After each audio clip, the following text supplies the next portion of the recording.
Chers frères, chères sœurs, bonjour. Bonjour. Je suis contente à chaque fois que je viens ici. C'est comme si j'étais en voyage et que je rentrais à la maison. Amen. Parce que je sais qu'il y a des gens qui m'aiment ici et je regarde tous les visages que je vois ici. C'est des gens que j'aime profondément. Amen. Ce matin, j'ai demandé à Oni de prier particulièrement pour moi. Je me suis réveillée et ma voix ne s'est pas réveillée. Donc, je vais vous demander tout le long que je vais parler, de prier pour que le Seigneur fasse pour moi ce qu'il a fait pour Jérémie. Non seulement pour que vous puissiez être édifiés par ce qui va être dit, mais aussi pour que ma voix puisse tenir et arriver jusqu'au bout, parce que ce soir encore, je dois vous entretenir après le dîner pour vous parler d'un sujet sûrement qui va vous intéresser, parce que c'est une préoccupation de l'Organisation mondiale de la santé. Je remercie le corps pastoral d'avoir accepté le choix de Marilyn. Je dis que vous avez une bonne directrice de la santé et une bonne planificatrice. Non seulement ça fait plusieurs mois que Marilyn m'a demandé de venir prêcher ici, mais aussi à chaque fois elle me donne un petit rappel pour s'assurer que le 8 octobre est à mon agenda pour que je sois là. Je remercie Marilyn parce que sinon des fois je commence à être vieille. Ce matin c'est un sabbat de la santé. Et on peut dire que la santé maintenant c'est une denrée rare, frères et sœurs, n'est-ce pas? Oui. Dès qu'on t'appelle, dès que les gens te parlent, ils commencent à te dire les mots qu'ils ont. J'ai ma mère avec moi qui a 89 ans. Chaque fois que tu dis à ma mère, j'ai quelque chose qui me fait mal, elle te dit, et moi, et moi. Et elle commence à donner ses mots. Donc, on est habitué à entendre ça. Ce n'est pas une bonne nouvelle. Ce n'est pas une bonne nouvelle. Heureusement, notre espérance n'est pas seulement terrestre. Amen. Frères et sœurs, s'il m'a été demandé de vous parler du pouvoir guérisseur de la prière, il y a de cela 5 ans et quelques mois, je vous aurais sûrement dit autre chose que vous allez entendre ce matin. Ce ne serait pas étonnant que ce que je vais vous faire découvrir, que moi je le découvre en même temps que vous.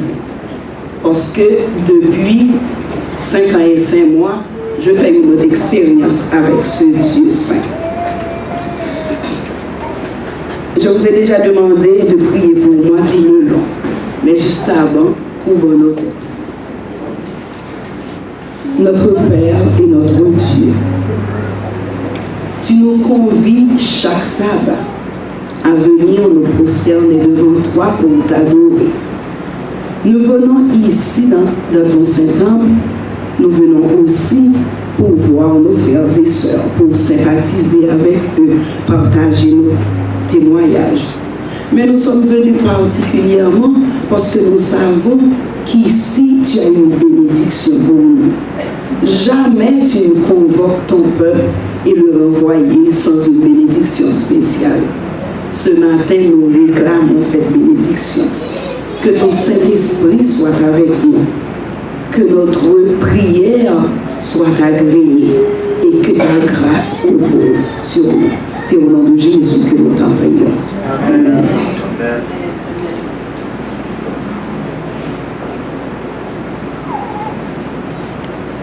Vous l'avez déjà lu sur le PowerPoint, le titre du message que j'ai pour vous ce matin, c'est le pouvoir thérapeutique de la prière. Juste avant d'entrer dans le message, je me propose de définir les mots-clés du message pour que à chaque fois que j'aurai à apprendre à dire ces mots, vous aurez à l'esprit les mêmes images que moi. L'adjectif thérapeutique vient du substantif du mot thérapie.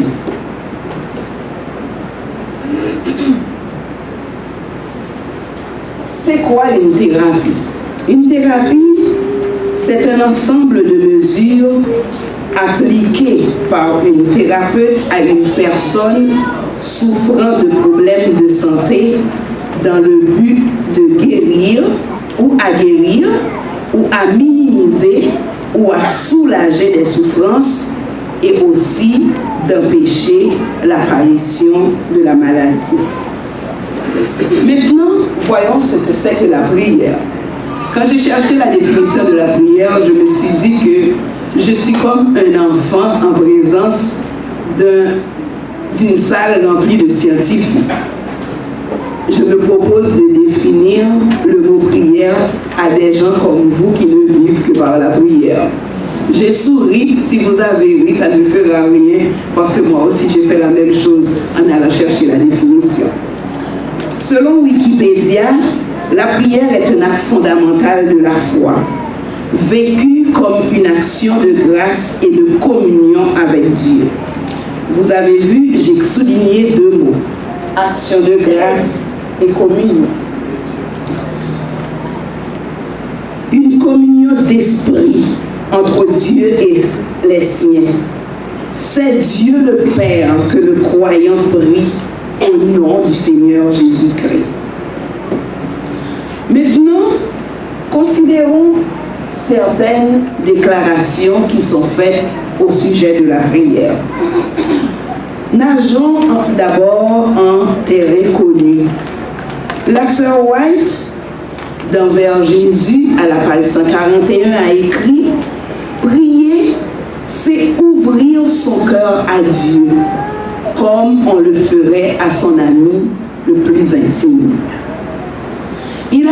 Elle ajoute, non pas que la prière est nécessaire pour instruire Dieu de ce qui nous concerne, mais elle nous met à même de le recevoir. La prière ne fait pas descendre Dieu jusqu'à nous, elle nous élève jusqu'à lui. Elle a écrit plus loin, la prière, c'est la clé qui ouvre les trésors du ciel où sont renfermées les ressources infinies de sa toute-puissance. Voyons maintenant ce que pensent d'autres personnes qui ne sont pas de notre sphère religieuse. Il y a Ken Follett.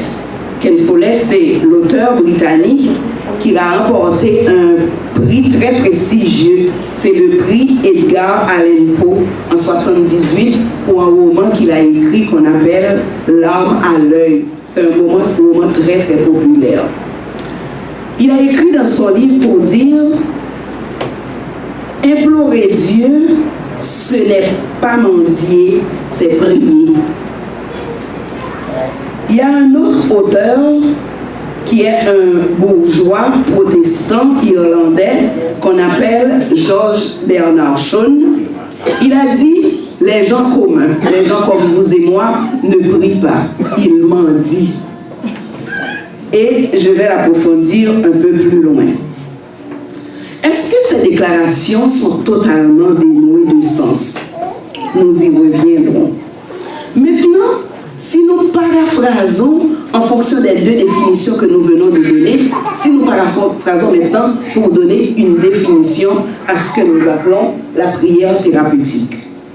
La prière thérapeutique serait donc un ensemble de mesures appliquées à la souffrance du chrétien, soit pour le guérir, soit pour minimiser, soit pour soulager sa souffrance.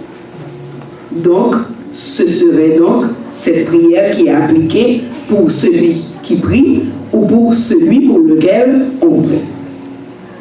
Maintenant, la question que je pose. Quelle est cette prière qui possède cette vertu thérapeutique? Je dois vous dire, ce matin, je n'ai pas la prétention de faire de moi un prêcheur. Je l'ai toujours dit, et il y a du monde ici. Je me souviens à une église où je devais aller prêcher. On m'a demandé d'aller prêcher, et le mercredi, la fille m'appelle pour me donner un titre d'un autre message. Moi, je lui ai dit, ma soeur, je ne suis pas pasteur. Donc, il faut que je prenne du temps pour préparer un message parce que je n'ai pas étudié la théologie. Donc, je ne suis pas un pasteur. Le constat que je vais faire avec vous, c'est le constat de quelqu'un qui chemine avec son Dieu et qui veut chaque jour découvrir qui il est selon la révélation que Dieu permet de me donner dans sa volonté. Donc, je vous disais, ne faites pas de moi un prêcheur ce matin, mais je vais partager avec vous ce que Dieu m'a permis de comprendre en traversant la vallée de Baca. Voyons d'abord, je vous ai donné la définition de la prière, je vous ai donné la définition de la prière thérapeutique. Voyons d'abord ce que la prière n'est pas. Parce que maintenant, tout comme on nous présente toute forme d'évangile, tout comme on nous présente toute forme de Jésus, on nous présente aussi toute forme de prière. Si vous êtes sur les réseaux sociaux comme moi, vous allez voir, ou bien sur votre internet, on vous envoie une prière que vous devez faire 7 fois et l'envoyer à 10 personnes. Si vous ne le faites pas, des malheurs vous arrivent. J'ouvre une parenthèse, frères et sœurs, pour vous mettre en garde. Éliminez-les. Parce que Sœur White a dit, la prière, c'est une conversation avec Dieu et notre Seigneur Jésus nous l'a prouvé. Cessez de faire circuler ces affaires qu'on vous envoie. Je ferme la parenthèse. Maintenant, cette prière qui a le pouvoir de guérison, cette prière thérapeutique, est-ce que c'est un ramassis de formules dites sans conviction? Je crois en Dieu, le Père Tout-Puissant, Créateur du ciel et de la terre. Je vous salue, Marie, pleine de grâce, le Seigneur est avec vous. Pour nous, les protestants, est-ce que c'est le fameux psaume 23 que nous avons appris au berceau à nos enfants? Est-ce le psaume 1er?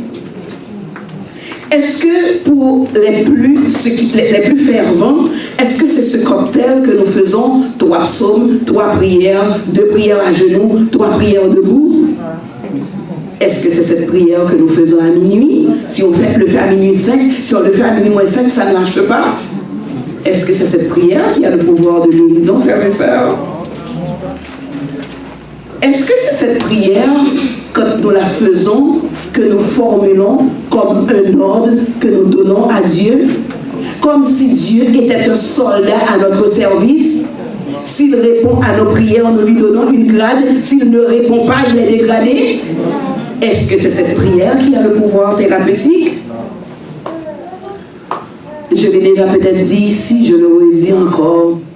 C'est avec tremblement que je vois des gens parler de Dieu et des prières qu'ils font pour dire, moi, je vais le dire en créole et puis je vais le reprendre pour nos amis francophones. Moi-même, moi, finis pas là, mon Dieu, oui, me dit, c'est ça me plaît. D'ailleurs, mon Dieu connaît. C'est avec tremblement que j'entends des chrétiens parler ainsi. Parce que Dieu est Dieu. Il est souverainement élevé. Amen. Il mérite gloire. Amen. Il mérite louange et adoration. Si tu formules ainsi ta prière et qu'elle est exaucée, en fonction de ce que la Bible me donne, je prends la permission de te dire, ta prière est exaucée, cherche par qui? Cherche par qui? Parce que ce Dieu, il y a des myriades d'anges qui se couvrent la face devant lui pour l'adorer et qui disent tout saint, saint, saint l'Éternel. Donc, cette prière, est-ce qu'elle peut avoir un pouvoir de guérison, frères et sœurs? Dialoguez avec moi. Je ne crois pas. Vous ne croyez pas, moi non plus. La prière thérapeutique, est-ce que c'est une pression que vous faites sur la volonté de Dieu? La prière thérapeutique, est-ce que c'est une prière qui transforme Dieu en une banque alimentaire? Quand ça va, quand vous avez à manger, quand tout tourne rond, on prie. Mais dès qu'on manque de quelque chose, on va aller vers Dieu. Est-ce que c'est cette prière qui sauve? La prière thérapeutique, est-ce que c'est cette prière transforme Dieu en un guichet de service social ou de sécurité sociale pour celui qui croit. Quand rien ne va dans la relation, dans ta relation, dans ta famille, quand ça ne va pas avec ton mari, quand ça ne va pas avec ta femme, tu pries. Quand le résultat scolaire des enfants laisse prévoir un échec, tu pries pour eux. Quand tu as un problème dans ton travail et qu'on fait des récessions, qu'on coupe des postes, tu as peur que t'on coupe ton poste, tu pries. Sinon, Dieu devient superflu, on ne prie pas. Est-ce que cette prière peut avoir une valeur thérapeutique?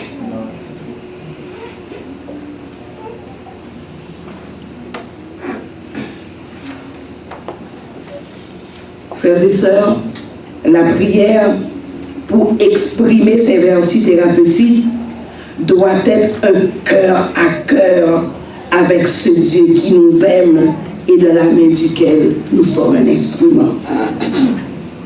Elle ne peut pas être une litanie de formules, même lorsque ces formules sont transmises par notre Église.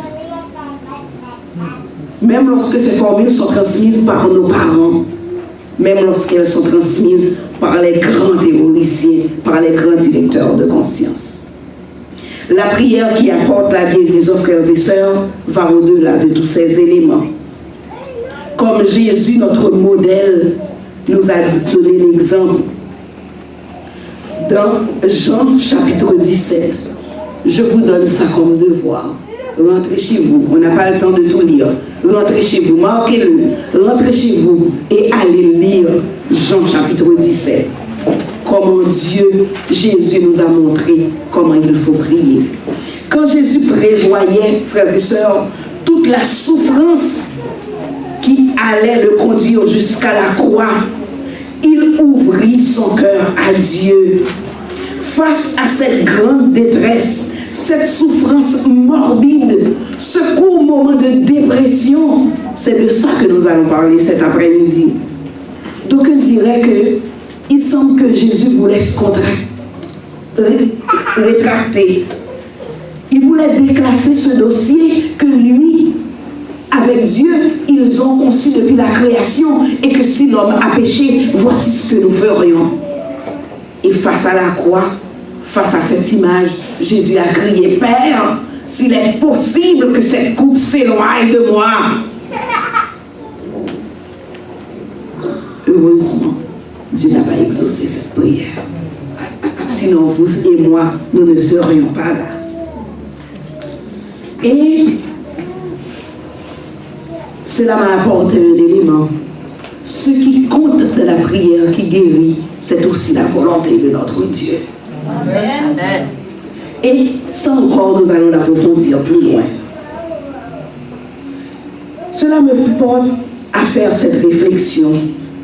Ouvrir son cœur à Dieu, lui demander notre guérison, n'a pas pour but de changer les plans que Dieu a fait pour notre vie.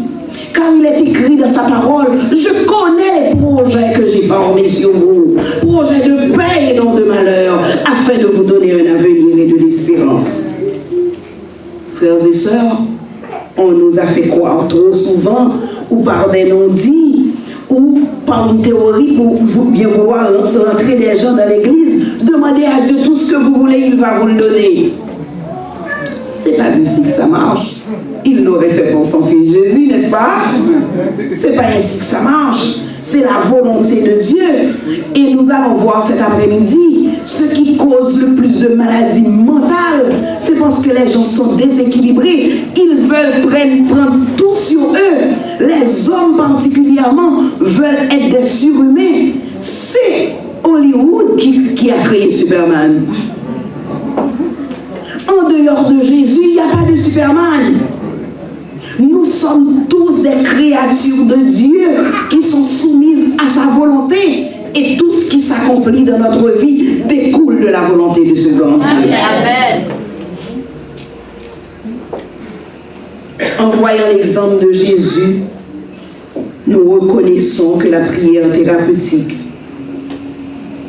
est ce cœur à cœur avec Dieu qui tout en lui faisant part de notre état d'âme, de notre désir, de nos craintes, ne s'éloigne jamais de ce fait. Je le reprends, c'est un pléonasme, mais je veux que vous le gardez à l'esprit.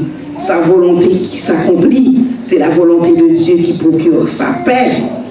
Et que l'issue de tout ce qui doit être arrivé est dans les mains de ce Dieu-là. S'il y a une prière qui a une vertu thérapeutique, comment cette prière agit-elle? Je vais vous demander de faire un petit exercice avec moi. Donc, il me faudra encore plus de concentration que vous me donnez maintenant. Je vais vous demander de vous mettre sur deux échiquiers. Un spirituel et un matériel et temporel. Gardez à l'esprit, suivez pour que nous puissions pas perdre l'idée. Si la prière a une vertu thérapeutique, elle doit donc agir comme les médicaments que le monde donne pour guérir nos maladies. Vous êtes d'accord avec moi? Et même mieux. Et même mieux. On va rester à mon bas niveau. J'ai appelé mon médecin pour lui demander de me dire, docteur, dites-moi rapidement quels sont les types de médicaments, comment peut-on classer les médicaments qu'on donne aux gens pour les traiter. Il m'a dit que quand on est malade, on nous donne généralement 3 types de médicaments. On nous donne des médicaments. On nous donne des médicaments qui peuvent être préventifs comme des médicaments, qui peuvent être curatifs, qui peuvent être palliatifs ou symptomatiques. Donc, la prière, comme toute thérapie, doit nécessairement agir comme tout traitement de ces 3 façons-là. Maintenant, je ne vous ai pas donné un 4e type. Il m'a donné un 4e type de médicaments qu'il appelle les médicaments, est-ce que je l'ai mis? Moi, je ne l'ai pas mis. Qu'il appelle les médicaments préventifs ou prophylactiques. Et on va rentrer là-dedans. Maintenant, que fait comment est-ce que ce type de médicaments agit-il? Si on prend le premier type de médicament, qui est le médicament préventif. Si vous avez la maladie, vous allez en voyage dans les pays de la Caraïbe ou bien quelque part en Afrique. Vous faites un traitement préventif de la malaria. Vous allez chez votre médecin, c'est 1 semaine avant le voyage. Il n'y a pas beaucoup de touristes dans cette salle. Je pense 1 semaine avant le voyage, vous allez chez votre médecin et puis on commence à vous administrer un traitement pour la malaria. Maintenant, quand vous arrivez, si vous êtes piqué par l'anophèle qui donne la malaria, vous n'allez pas développer la maladie parce que vous avez déjà un traitement préventif. Maintenant, traversons sur l'échiquier spirituel. Qu'est-ce que la Bible donne comme médicament? Quel exemple la Bible donne comme médicament préventif? Je vais vous dire encore un autre médicament. Dans le temps, vous vous souvenez, dès qu'on avait le sida, on mourait du sida. Maintenant, il y a des gens dès que vous avez le HIV, vous mouriez du sida. Il faut que je formule bien. Parce qu'avoir le HIV ne veut pas dire automatiquement que vous avez le sida. Donc, maintenant, on donne des médicaments que l'on appelle les rétrovirus, ce qu'ils font, qui gardent le virus en vous, mais vous n'allez jamais développer la maladie tout autant que vous prenez le virus. Donc, vous allez vivre. Ça, c'est un médicament préventif. Maintenant, tombons sur. On laisse le matériel, on va tomber sur l'échiquier politique. Est-ce qu'on est avec moi de l'exercice? Donc, sur l'échiquier spirituel.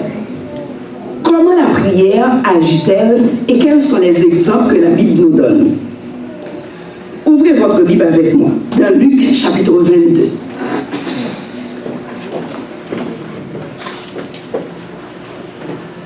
Lorsque Jésus, pendant que vous le cherchez, je vais parler, lorsque Jésus voyait approcher l'image du calvaire et qu'il savait ce que les disciples allaient endurer. Dans le chapitre 32, Luc 22, chapitre 32, j'ai dit chapitre 22, verset 32. Lisons le verset 31. Le Seigneur dit, Simon, Simon, Satan vous a réclamé pour vous cribler comme le froment, mais j'ai prié pour toi afin que ta foi ne défaille point, et toi, quand tu seras converti, affermis tes frères. Simon était-il déjà tenté? Non. Qu'est-ce que Jésus a fait? Il a appliqué la prévention pour Pierre. Dans le chapitre 40, il va le reprendre. Verset 40. Dans le verset 40, il va dire: priez afin que vous ne tombiez point à tentation. Dans le verset 46, il va dire: levez-vous et priez afin que vous ne... Donc, la prière thérapeutique peut avoir un pouvoir préventif. Est-ce que je peux évoluer? Est-ce que vous êtes avec moi? Amen. Le deuxième type de traitement que mon médecin m'a dit qu'on donne, c'est un traitement curatif. Il me dit, ces médicaments sont pris sur une durée bien précise et ont pour but de faire non seulement disparaître les symptômes, mais aussi de guérir la maladie.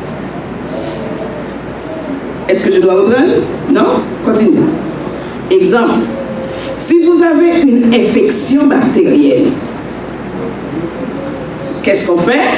On vous prescrit une antibiotique et le médecin vous dit pendant 8 jours, pendant 10 jours, vous allez prendre l'antibiotique. Et après 10 jours, est-ce qu'on est encore malade? C'est fini. Mon infection est finie. Je ne suis plus contagieuse. Donc, c'est le traitement curatif. L'autre traitement curatif, si vous faites une crise d'appendicite, rapidement vous rentrez à l'hôpital, on va faire une chirurgie. On vous opère, plus d'appendicite, vous êtes guéri. Si je suis déshydraté, on m'installe un soluté. Après, je vais bien, je ne suis plus déshydraté.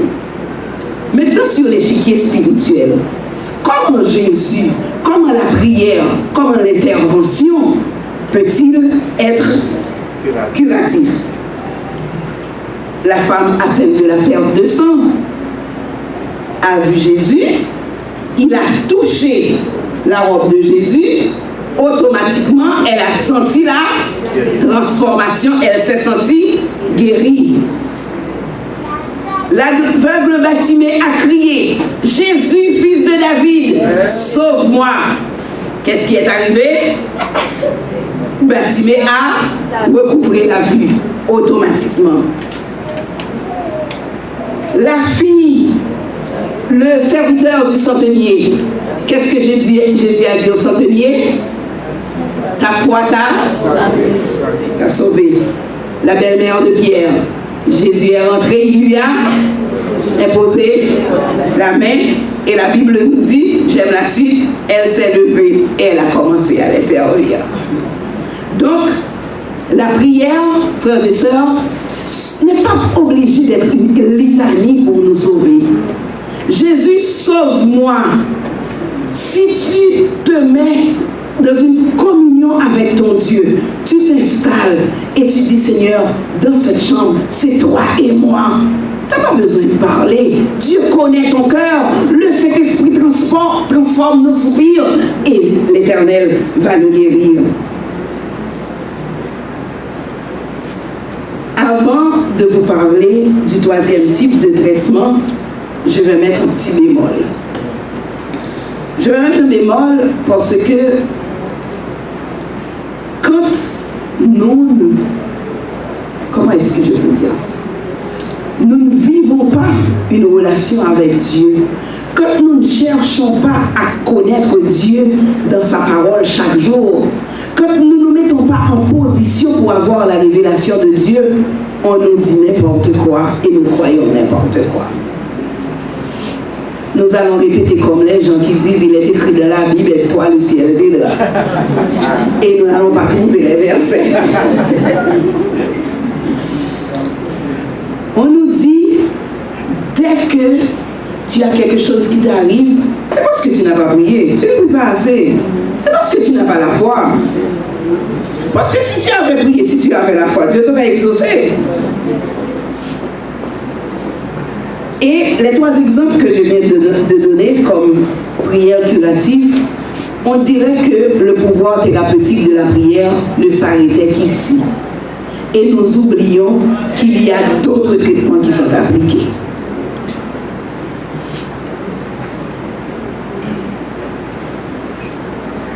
Ce n'est pas de cette manière, je disais, je vais fermer ce que je dis.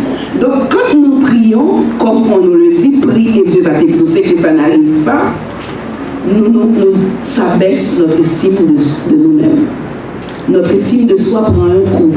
Et nous disons, si ça arrive à frère Michel, et puis ça n'arrive pas à moi, c'est parce que je ne suis pas chrétien. D'ailleurs, non seulement toi tu te le dis, les réflexions des autres à côté de vous te le fait sentir. C'est parce que tu n'as pas la foi que ça t'arrive. Et nous allons voir plus tard, parce que nous sommes en train d'étudier la maladie mentale, j'ouvre la parenthèse pour vous dire que votre directrice de la santé est vraiment quelqu'un qui est aux informations, parce qu'elle choisit de vous parler d'un sujet qui fait la préoccupation de l'Organisation mondiale de la santé. Parce que nous allons voir plus tard une des causes pour lesquelles les gens vont consulter le plus en 2020, c'est pour les maladies mentales. Et nous allons voir plus tard comment c'est important de comprendre et d'étudier ce qui se passe et de nous accrocher à ce que nous avons, parce que les autres viennent chercher ce que nous avons, parce que le traitement, c'est nous qui l'avons. Donc, je ferme la parenthèse pour dire ça gruge notre estime de nous-mêmes. Et nous doutons de Dieu. Nous perdons confiance dans ce Dieu-là. Nous perdons la foi et nous tombons des fois en dépression. Parce que ça fait trop longtemps que nous sommes malades, que nous prions et nous ne sommes pas guéris. Ça fait trop longtemps que nous demandons à Dieu de nous guérir de ce mauvais trait de tempérament que nous avons. Et on a l'impression que Dieu est sourd, que Dieu ne nous entend pas. Et nous oublions qu'il y a une troisième type de thérapie que Dieu accorde.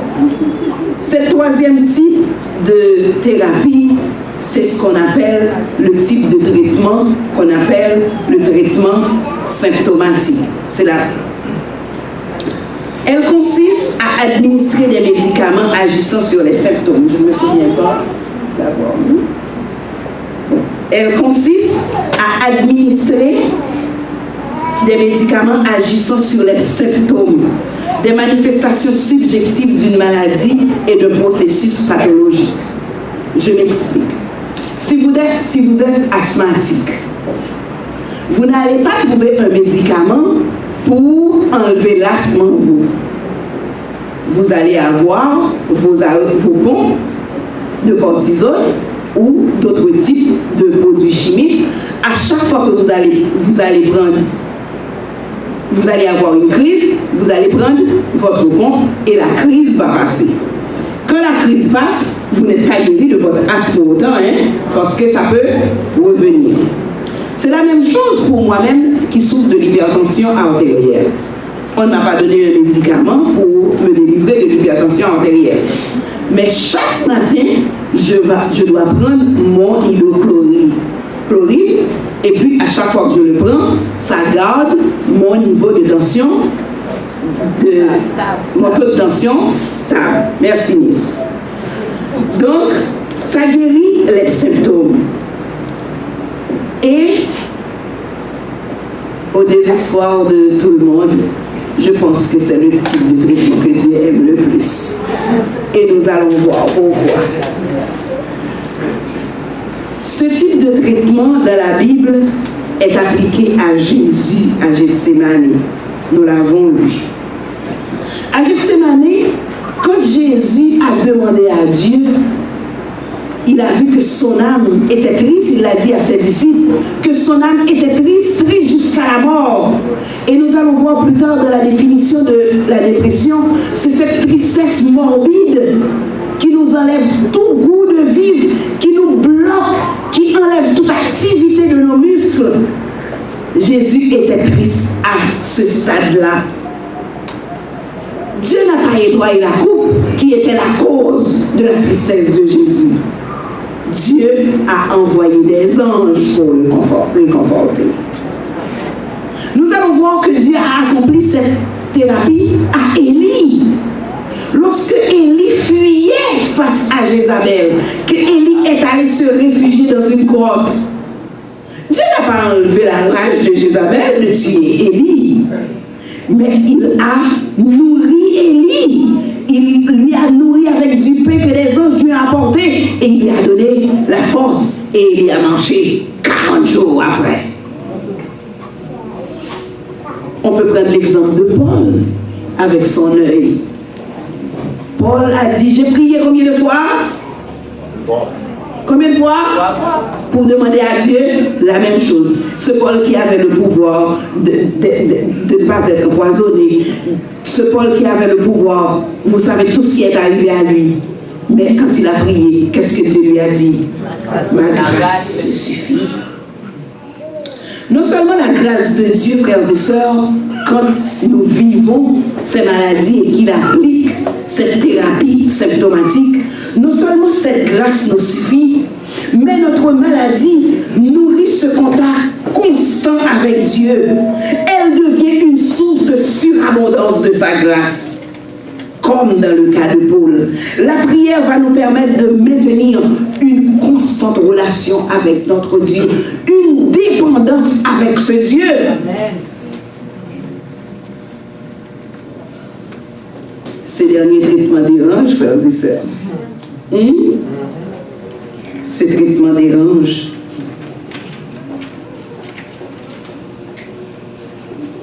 Il dérange parce que c'est un traitement d'une durée indéterminée. Nous ne savons pas combien de temps Dieu va nous garder là-dedans.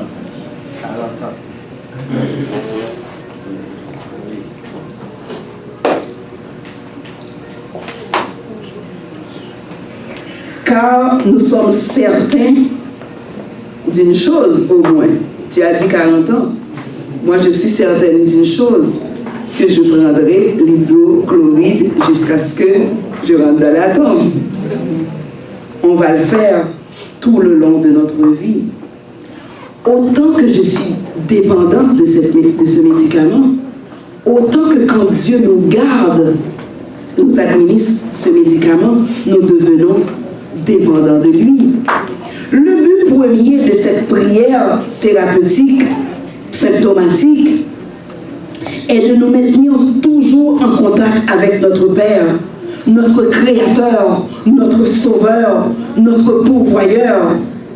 Elle nous permet de mieux suivre le principe premier de la prière, qui est de maintenir le contact avec notre Dieu, qui est de parler avec notre Maître, qui est de garder contact, qui est de rester en contact avec la maison comme lorsqu'on est en voyage. Vous savez, lorsque vous êtes en amour avec quelqu'un, on se parle, on se texte, on est sur... Je t'ai envoyé un message sur WhatsApp, non pas sur WhatsApp, sur SMS. Vous savez mieux que moi. Non, c'est un email que je t'ai envoyé. Non, je vais t'appeler. Non, j'ai vu ta soeur, je t'ai envoyé un petit billet. On cherche par tous les moyens de rester en contact avec celui qu'on aime. Et quand Dieu nous administre le traitement symptomatique, nous restons en contact avec notre Dieu parce que notre vie en dépend. C'est pour ça que Jésus a réveillé les disciples pour leur dire « Priez afin que vous ne tombiez pas en tentation. »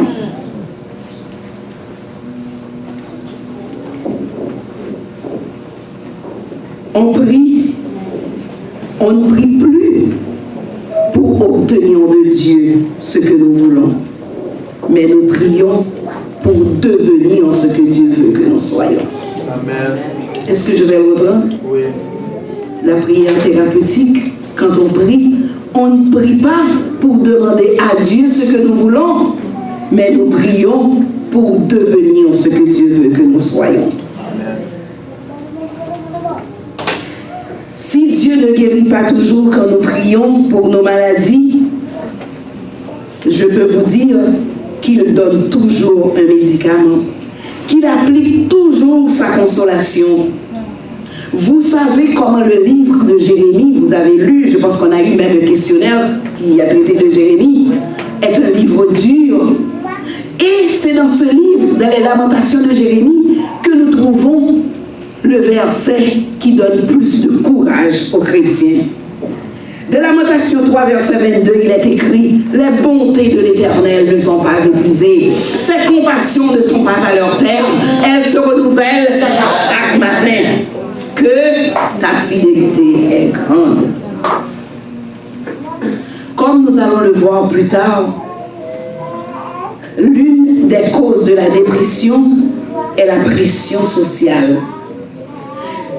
Et cette pression sociale, c'est par notre perception qu'il agit sur notre psychique.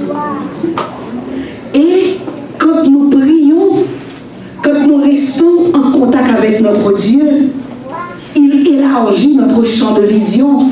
Nous ne voyons pas les choses seulement au niveau temporel. Nous n'avons pas d'inquiétude pour ce qui va se passer demain, parce que le lendemain, c'est Dieu qui pourvoit.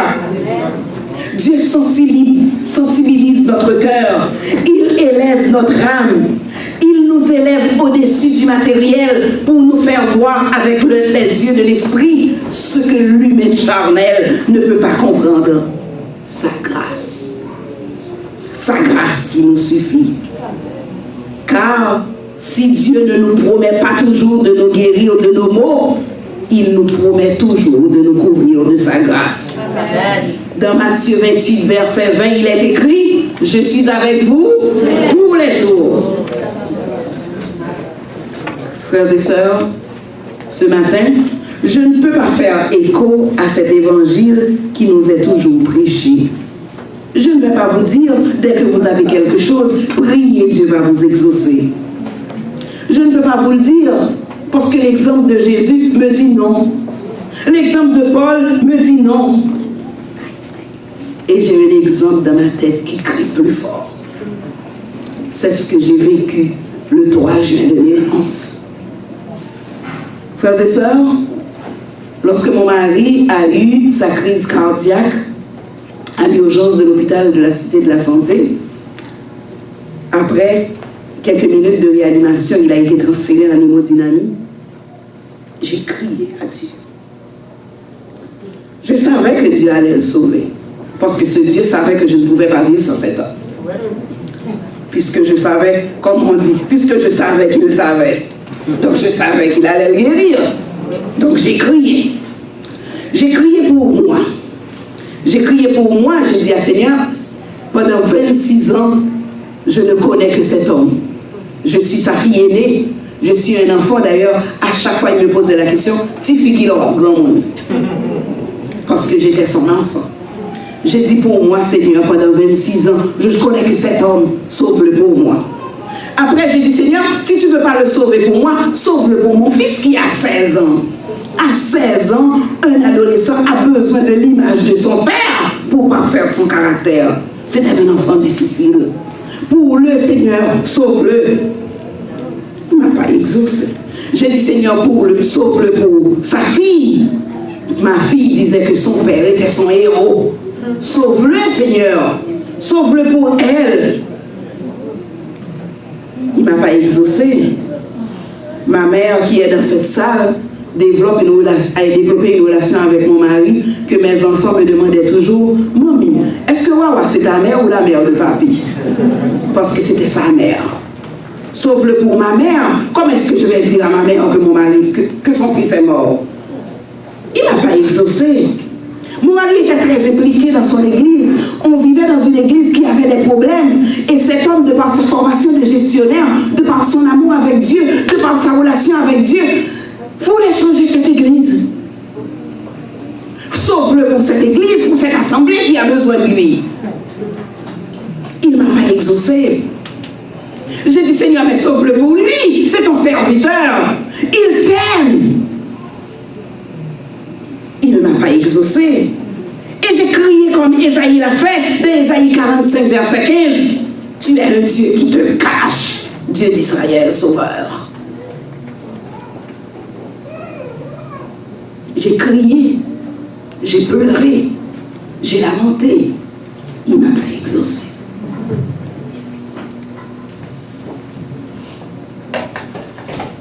Je n'ai pas compris. Je ne comprends pas encore. Je ne comprends pas encore. Je ne comprends pas que ce Dieu, depuis tout le temps que je marche avec lui, qui m'a toujours donné le superflu, peut m'enlever l'essentiel. Je n'ai pas compris. Ce matin encore, je ne comprends pas. Je ne comprends pas. Mais, mon frère, ma soeur, après 5 ans, 4 mois, 6 jours, je peux vous dire que les bontés de l'Éternel ne sont pas épuisées. Amen. Ses compassions ne sont pas à leur terme. Elles se renouvellent chaque matin. Chaque matin, pour moi, je reviendrai pour vous donner d'autres témoignages.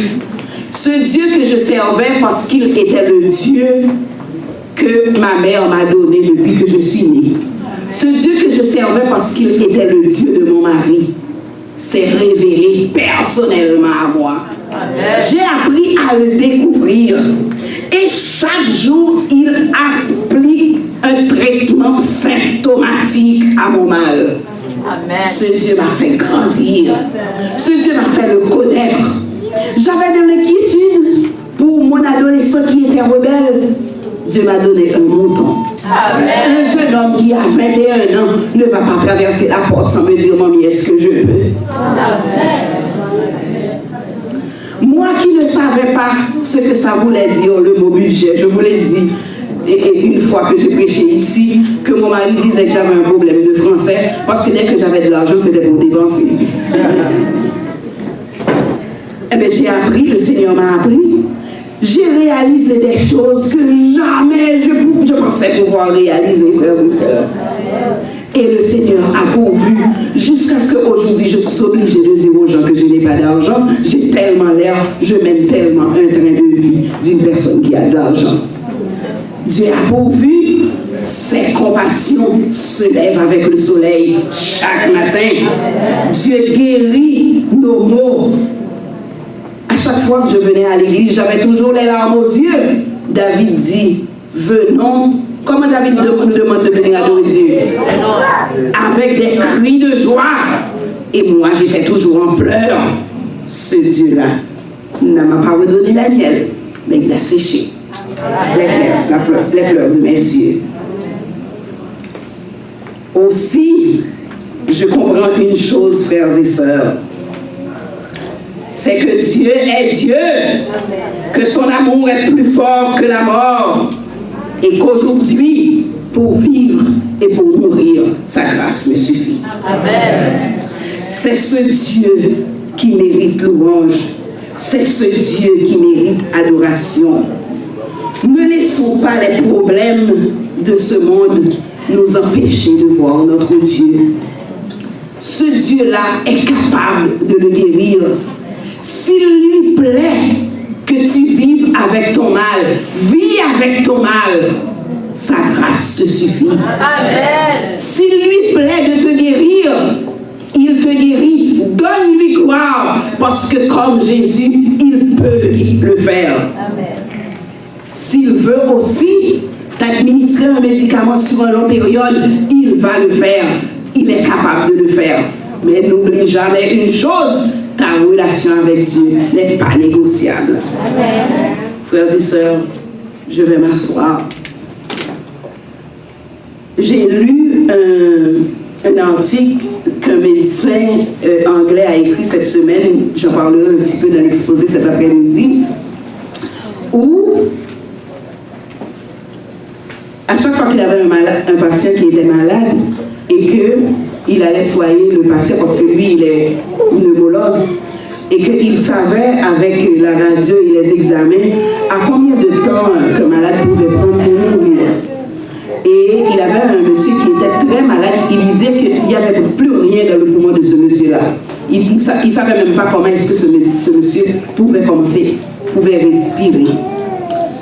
Et puis, à chaque fois qu'il rentre dans la chambre de monsieur, ce monsieur faisait partie d'une communauté religieuse. À chaque fois qu'il rentrait dans sa chambre, il y avait des gens qui priaient. Et lui, en sortant de la chambre, il disait, au moins, il sera prêt pour son enterrement, parce qu'il savait pertinemment que ce monsieur allait mourir. Un beau matin, le monsieur a décidé de rentrer chez lui et de laisser l'hôpital. Mais il disait que pourquoi ne pas lui accorder? Parce que rester à l'hôpital ou rentrer chez lui, c'est la même chose, il va quand même mourir. Et le monsieur lui dit, je vais rentrer, qu'il voulait rentrer chez lui parce que Dieu va le guérir. Elle dit, il va attendre. Si c'était de sa volonté, il aurait même réécrit son nom de la liste, mais c'est passé parce qu'il savait que ce monsieur était rentré chez lui pour mourir. 2 ans est passé, il y a un monsieur, un autre collègue est rentré dans son bureau pour lui dire, j'ai un patient, j'ai quelqu'un qui est venu dans mon bureau, mais il dit qu'il est un de tes anciens patients. Donc, je voudrais te parler pour savoir, parce que voici ces dernières radiographies. J'ai vérifié parce que quand j'ai fait déclasser son dossier, j'ai vu la radiographie qu'il a eu 2 ans de cela et la radiographie qu'on a faite ce matin, c'est incomparable. Comment est-ce que c'est possible? Il a dit au monsieur, non, ce monsieur doit être mort depuis. Fais-le rentrer dans mon bureau.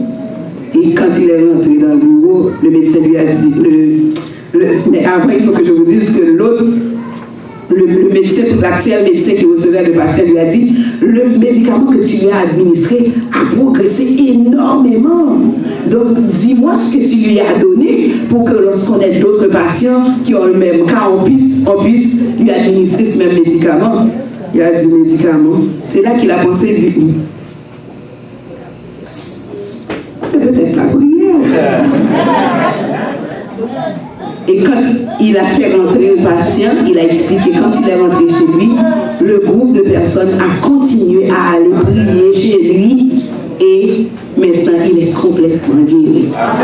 Ce médecin dit, à chaque fois qu'il voulait expliquer ça aux autres médecins, il ne voulait pas le comprendre. Et lui, pendant longtemps, il a nié que la prière pouvait avoir une action. Il a commencé à faire des recherches. Il a pris 2 groupes de patients, 230 personnes. Il les a séparés en 2. Il a pris un groupe où il a demandé à chacun de prier pour l'un. Il a donné le nom de la personne, le prénom de la personne et sa maladie. Il a pris un autre groupe à qui il a administré le même type de médicament, mais sans prière. À la fin de l'expérience, 2 fois et demi plus de patients qui étaient dans le groupe où les gens priaient pour eux étaient guéris par rapport aux autres groupes. Amen. Frères et sœurs, la prière a un pouvoir thérapeutique. Amen. Donc ma prière ce matin pour vous, c'est que ce Dieu qui s'est révélé à moi se révèle à vous. Pour qu'il vous permette de lui donner la place qu'il veut dans votre vie et particulièrement la place qu'il mérite. Que ce Dieu-là vous accorde la guérison, mais particulièrement la paix pour que vous ne tombiez pas malade. Que le Seigneur vous bénisse.